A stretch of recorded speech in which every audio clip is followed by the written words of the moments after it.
ओम नमः शिवाय। प्रिय दर्शकों, आइए मकर लग्न में बुध के फल को हम इस वीडियो में नवम भाव से द्वादश भाव में स्थित होने को समझेंगे। इससे पहले की दो वीडियो हमने दिया है, वो चैनल की में डिस्क्रिप्शन में जाएंगे, प्लेलिस्ट होगी लग्नानुसार ग्रहों के फल, उसमें मिल जाएगी। अन्य भी प्लेलिस्ट होंगी, उसमें अपने मनपसंद के वीडियो आप देख सकते हैं। पहली बार आए हों तो सब्सक्राइब कर लीजिए और वीडियो को लाइक अवश्य कर देंगे, प्रोत्साहन प्राप्त होता है। कहीं कोई इस पाठ से संबंधित कोई शंका हो तो आप डिस्क्रिप्शन में अपना कमेंट सेक्शन में अपना कमेंट दर्ज कर सकते हैं। अब आइए देखते हैं बुध नवम भाव है, तो ये समझ लेना है भाव लग्नेश से क्या संबंध है, स्वामित्व इसका क्या है, नैसर्गिक कारकत्व क्या है, बलाबल इसका क्या है, और अंत में उपाय की बात करते हैं। बुध की सबसे अंत में जाकर के क्या उपाय इसके हो सकते हैं। बुध की मूल त्रिकोण राशि यहीं पे बनती है, भाग्य भाव में ही, और यहाँ पे ये उच्च के भी होते हैं और 15 डिग्री पर ये परमोच्च के होते हैं। लग्नेश के परम मित्र हैं और कुंडली के सबसे उत्तम भाव में हैं। षष्ठेश भी बनते हैं, लेकिन यहाँ से ये चौथे गए हैं, और इस भाव में जो भी ग्रह आ जाता है उसके कारकत्वों की वृद्धि हो जाती है। और यहाँ तो ये अपनी ही राशि में है, उच्च राशि में है। तो अब बुध की इस मकर लग्न में नवम भाव से उत्तम स्थिति कोई नहीं हो सकती है, अर्थात बुध के सभी कारकत्व भी ऊंचे हो गए, यानी जातक अति बुद्धिमान होगा और अपनी बुद्धि से बड़े बड़ों को पछाड़ के रख देगा। दूसरी चीज़ है,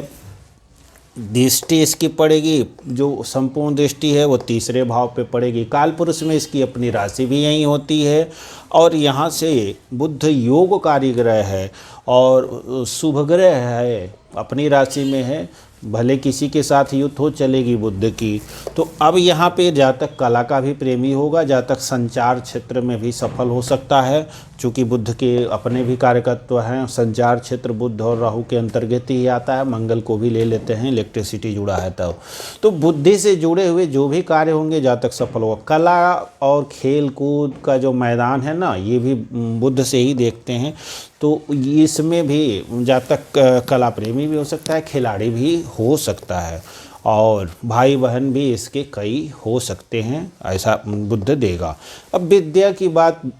यदि बुध से न करें तो बेमानी होगा। तो जातक उत्तम विद्या प्राप्त करेगा, ऊंची डिग्री प्राप्त करेगा, मैनेजमेंट से जुड़ा हो सकता है, आईटी सेक्टर से हो सकता है, और सॉफ्टवेयर क्षेत्र में भी हो सकता है यदि कहीं से शुक्र अच्छा हुआ या युति दृष्टि हो गई तो, और गणितज्ञ हो सकता है, प्रोफेसर हो सकता है, बहुत बड़ा ज्योतिषी हो सकता है, ज्योतिषी बुध ही से देखे जाते हैं, बहुत बड़ा यज्ञकर्ता हो सकता है, विष्णु भगवान का उपासक हो सकता है, ऐसा तो होगा ही, हो सकता है मतलब होगा। यहाँ पे यदि स्थित हुआ और भाव मध्य पे रहा तो ये रिजल्ट 100% सत्य होने वाले हैं।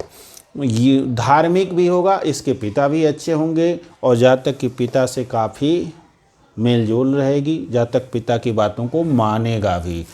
और यहाँ से त्रिकोण में है तो संतान आदि की भी प्राप्ति इसे होगी, धन धान्य भी जातक प्राप्त करेगा, और साथ में अकेले एक बहुत बड़ा राजयोग उत्पन्न करेगा। अब हर भावों से देखते हैं तो लग्न के लिए भी अच्छा है, नवम है, यहाँ से पुत्र संतान आदि के लिए भी त्रिकोण में है, अच्छा है, यहाँ से दाम्पत्य जीवन के लिए भी अच्छा है, तीसरे बहुत अच्छा बनता है, ये कहना ही कि अब दसम भाव में स्थित कर देते हैं तो यहाँ भी ये मित्र राशि में हो जाता है, और भाग्य भाव से दूसरे गया, और इस भाव से जो इसकी मिथुन राशि साधारण राशि है, इस भाव से भी त्रिकोण में आया तो पुनः जातक रोग रिपु ऋण का नाश करने में समर्थ हो जाएगा, और जातक भाग्यवान भी होगा। और ये नवमेश मित्र राशि में दसम में जाना और बुध शुभ ग्रह के तौर पे जाना एक स्वतंत्र राजयोग है, जिसे कहते हैं कुल दीपक राजयोग। और लिखा गया है कि भाग्य से दसवें तुरीय मंत्री सेनापति ही भवेत, अर्थात भाग्येश यदि दसम भाव में हो तो जातक मंत्री सेनापति और होने के योग्य हो जाता, अर्थात आईएएस, पीसीएस, आईपीएस, अथवा खेल ओल में जाए और वहाँ से बड़ी ऊंची पदवी ऊंचे स्थान पे चला जाए, जैसे सचिन हुए, जैसे विराट हुए, तो ये भी बहुत बड़ा राजयोग है खेल आदि के द्वारा भी। उद्योगपति हो जाए, मत कहीं से भी इसके जो है कमी नहीं रहेगी। कर्म काफ़ी, जातक कर्मठ भी होगा, जातक अच्छे कर्म करेगा, धार्मिक कृत्य भी करेगा, सामाजिक कृत्य भी करेगा, आध्यात्मिक रुझान भी इसके अच्छे होंगे, भूमि भवन वाहन भी इसको प्राप्त होंगे और माता से भी इसका अच्छा लगाव रहेगा, संतति भी प्राप्त होगी, ऊंची डिग्री प्राप्त भी करेगा और जातक के स्वास्थ्य भी अच्छे होंगे, जातक देखने में भी सुंदर होगा, वाणी भी जातक की अधिक बहुत ही अच्छी होगी, जातक के सेंस ऑर्गन्स काफ़ी मजबूत होंगे। बुध को लाभ भाव में रख देते हैं, ये इसकी समराशि है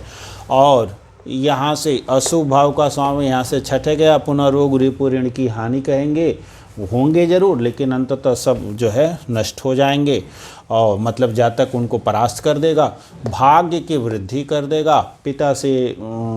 अच्छे संबंध होंगे, पिता से लाभ प्राप्त होगा, जातक को भाग्य का लाभ प्राप्त होगा और यहाँ से जातक उत्तम विद्या को प्राप्त करेगा, जातक उत्तम विवेक को भी प्राप्त करेगा, ऊंची डिग्री प्राप्त करेगा, कन्या संतति की बहुलता हो सकती है और बहुत निवेश आदि भी करेगा, उसमें भी जातक को लाभ प्राप्त होंगे। जातक बुद्धि से जुड़ा हुआ व्यवसाय कर सकता है, बुद्धि की दशा अंतर दशाओं में जातक का भाग्य उदय भी होगा, रोग रिपु ऋण का शमन करने में समर्थ होगा, ऋण चाहेगा तो ऋण प्राप्त भी करेगा, उस ऋण से लाभ प्राप्त करेगा और जातक क्या व्यक्तित्व भी काफ़ी सुंदर होगा, बड़े भाई आदि भी हो सकते हैं तो वहाँ से भी जातक को लाभ प्राप्त होगा। अब बुध को द्वादश स्थान में लेके आते हैं, धनु राशि भी इसकी समराशि ही है, परंतु द्वादश स्थान में बुध काल पुरुष में नीच का हो जाता है मीन राशि में, तो ये इसके लिए यहाँ नीच का होता है, यहाँ समराशि में, लेकिन इससे खराब पोजीशन इसकी, एक तो दो स्थान भाव है, दूसरे ये भाग्य भंग नामक योग भी बनेगा और काल पुरुष में ये द्वादश में नीच का होता है तो अच्छा फल करते हुए नहीं बताया जाए। गोचर में भी छठें इसको अच्छा फल करता हुआ बताया जाता है, परंतु द्वादश में ये अच्छा फल नहीं करता, जातक दीनहीन परिस्थितियों में पड़ जाता है। अब भाग्य का साथ जातक को पूरी तरह से नहीं प्राप्त होगा, यूँ तो इस भाव से ये चौथे है, इस भाव से सातवें है, लग्न से द्वादश है और विद्या वाला जो इसका मुख्य भाव है यहाँ से अष्टम है, संतान भाव से अष्टम है, तो ये जो दो मुख्य भाव हैं यहाँ से ये अच्छी स्थिति में नहीं है, इसीलिए विद्या प्राप्ति में कुछ न कुछ रुकावट हो सकती है और बुद्धि उतावलेपन इसकी बुद्धि में होगा, तो जातक जब निर्णय लेगा तो निर्णय शक्ति प्रभावित होगी, भ्रांति के रोग, चूँकि यहाँ देख रहा है अपने भाव को तो भ्रांति जनित रोग भी हो सकते हैं। फिर भी यदि शनि और शुक्र ठीक ठाक हैं और गुरु कहीं अच्छे पोजीशन में है, बलवान है, तो कह सकते हैं, खास करके शुक्र और शनि अच्छी पोजीशन में है तो इस भाव का बुध भी चूँकि विपरीत राजयोग बना रहा है तो धनी मानी अभिमानी और ऐश्वर्यवान अंततः बना देगा। कब? पहले नीच परिस्थितियां होंगी, विपरीत परिस्थितियां होंगी, अंततः जातक उनसे अनुभव लेगा, अपने उतावलेपन आदि पहले जो निर्णय लेके परेशान हुआ रहेगा उससे वो सीखेगा और उसके बाद से